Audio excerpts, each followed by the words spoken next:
ओडिशा ओडिशार पुरातन ऐतिह्यर समृद्धर भूमि जाजपुर, जहाको ओडिशार पुरातन राजधानी बा एन्शिएंट कैपिटल ऑफ ओडिशा बोली कहुए।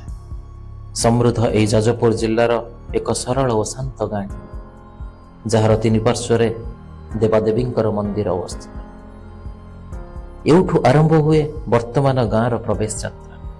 प्रवेश द्वार ग्राम पंचायत कार्यालय एवं प्रभु श्री गणेशंकर आशीर्वाद।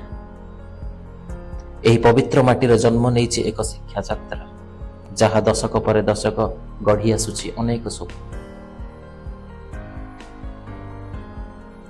ग्रामर तीन पार्श्वे मंदिर मालिनीर मध्यर अवस्थित आम विद्यापीठ श्यामसुंदर उच्च सरकारी विद्यालय। आज्ञा, आज आपण जो विद्यालय देखुचंती यह कौनसी व्यक्तिगत साकार रूप नुहे, बरं एक सामूहिक चेष्टार अमृतमय फल।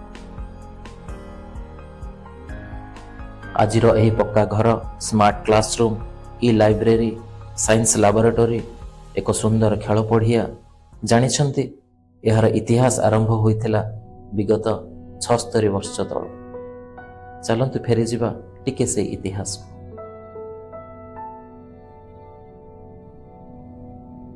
इतिहास प्रथम पृष्ठारे 1947 मसीहा स्वाधीनतार ठीक परवर्ती समय किछि शिक्षा प्रेमी और ग्रामर किछि समाजसेवी उद्यम ईश्वरपुर प्रतिष्ठित हैला निम्न प्राथमिक विद्यालय।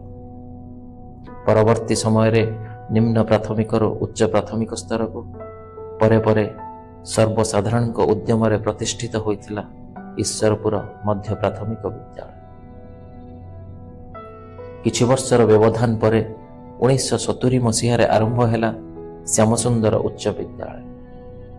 23 वर्षर एही यात्रार इतिहास जतिकी बरणीय सेतिकी स्मरणीय मध्य।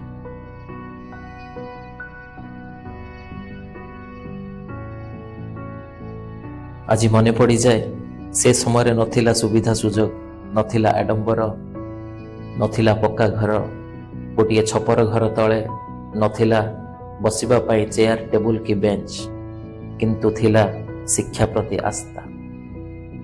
एही विद्यालय केवल एक शिक्षा प्रतिष्ठान नुहे, यह हेउछि ईश्वरपुर, सुसुआ, गरढिया, दुद्रांटा, ठाकुरपाटना, हिरापुर एही भली अनेक ग्रामर शिक्षार भरोसा और गर्व। अनेक पीढ़ीर जीवन यही ठारे गढ़ी उठिछि। अर्ध शताब्दीर ऊर्ध्व अतीत कालखंडर एही स्मृति सत्य प्रति केते अंतरंग, तार विचार पाठक मानक शिक्षार से आद्य स्मारकी को सत नमन। विगत स्मृति को मन पकाई आज 2025 मसीहा अंतिम श्यामसुंदर उच्च सरकारी विद्यालय पालन करुछि निजर सुवर्ण जयंती। दुई पद आजिर कार्य प्रधान शिक्षक मुखर। नमस्कार, मु उमेश चंद्र सामल श्यामसुंदर सरकारी उच्च विद्यालय प्रधान शिक्षक भाव जोग देइछि। एही विद्यालयटी 1970 मसीहा जून 25 तारिख रे प्रथम आरंभ होइतिला। से दीर्घ 50 वर्षर गोल्डन जुबली सेलिब्रेशन पालन करिया जाउछु। आसंता 26, 27, 28 ए 3 दिन गोल्डन जुबली प्रोग्राम अनुष्ठित होउछि। बड़ सौभाग्यर कथा मु ए विद्यालय छात्र बा अलुमनी भाव रे अवस्थित एवं ए विद्यालय प्रधान शिक्षक भाव 3 वर्ष ला कार्य तुलाउछि।